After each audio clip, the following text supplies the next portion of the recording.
Hello, my name is Michael Sneed, and it's Saturday, April the 18th, 2020, and this is my Unit 4 Case Connections video presentation. For this assignment, we were presented with three separate cases. For the purpose of my submission, I will be answering the questions from case number 1 and case number 2. For case study number 1, we were presented with a newborn patient who was suffering from lethargy, hypothermia, and apnea. We are given a selection of tests that can be run to help differentiate between the urea cycle disorders and a beta oxidation disorder. I first looked to analyze what each of these diagnostics would be best suited for the disorder that we are trying to diagnose.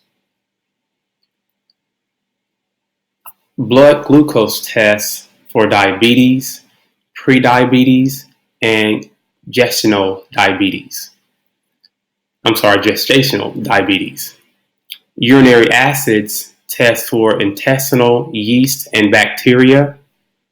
Serum fatty acids test for mitochondrial disorders. And last but not least, plasma glutamine tests for urea cycle disorders. Therefore, plasma glutamine would be the best diagnostic to differentiate between a urea cycle disorder and a beta oxidation disorder. Glutamine is not an essential amino acid, but it is the most abundant. It assists in detoxifying and transporting ammonia in a non-toxic form. In the event of the urea cycle disorder, ammonia levels are extremely high due to not being removed from the body properly. In addition, the level of plasma glutamine is also increased. If there was a beta oxidation disorder, then there would be no change in the amount of glutamine, and test results would present normal levels. We were then presented with the results of the patient's blood work, which indicated an elevated blood ammonia level of 314 UG/DL, which continued to rise to 600 UG/DL. We also find elevated urine orotic acid levels and normal plasma citrulline levels. When looking at the data that was found on the child, it appears that the deficiency in orthonine transcarboxylamylase, or OTC. OTC deficiency is characterized by elevated levels of ammonia, lethargy, unwillingness to eat, inability to maintain proper body temperature, and apnea. This deficiency is the most common urea cycle disorder and is an X-linked trait.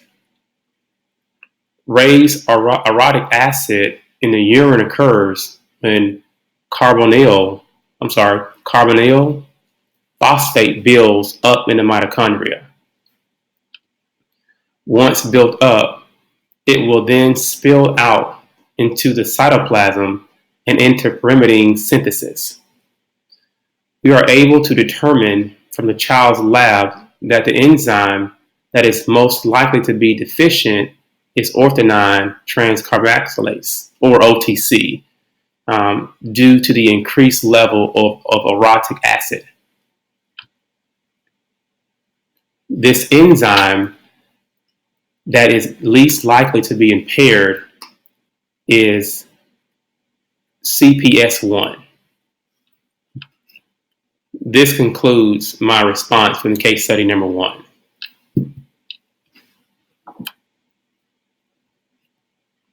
Case study number 2. For case study number 2, we are helping to diagnose a 4-day-old infant with phenylketonuria based on PHE levels, which were well above normal. The infant had a normal birth weight and delivery, but issues were discovered during her newborn screening.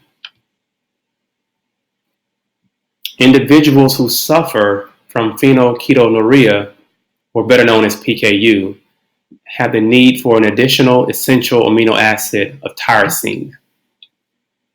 This is due to the lack of production of tyrosine from the deficiency in the coding of the gene for phenylalanine hydrolase. In otherwise, healthy individuals, tyrosine is not considered essential. Next, we are provided with the information that the infant was placed on a PHE diet at 2 weeks of age. According to the follow-up testing, it was found the diet induced positive effects as the plasma phenylalanine levels returned to the normal range. The potential cause of the presentation of phenylketonuria is a deficiency in the enzymes that is required to break down phenylalanine. Phenylalanine levels can increase to a dangerous amount when individuals with PKU consume protein or artificial sweeteners. By placing this patient on a PKU diet, it can help reduce the level of phenylalanine buildup. An additional cause could be the lack of tyrosine, which is considered essential for patients with PKU, as previously mentioned. Finally, we are introduced to an additional patient who is being monitored for PKU as well. At this time, a BH4 loading test is performed on both patients, with the results provided in a chart. The results of this test can be summarized as follows. When analyzing the BH4 test results, it is evident that the PHE levels for patient A increase while the PHE levels for patient B significantly decreases.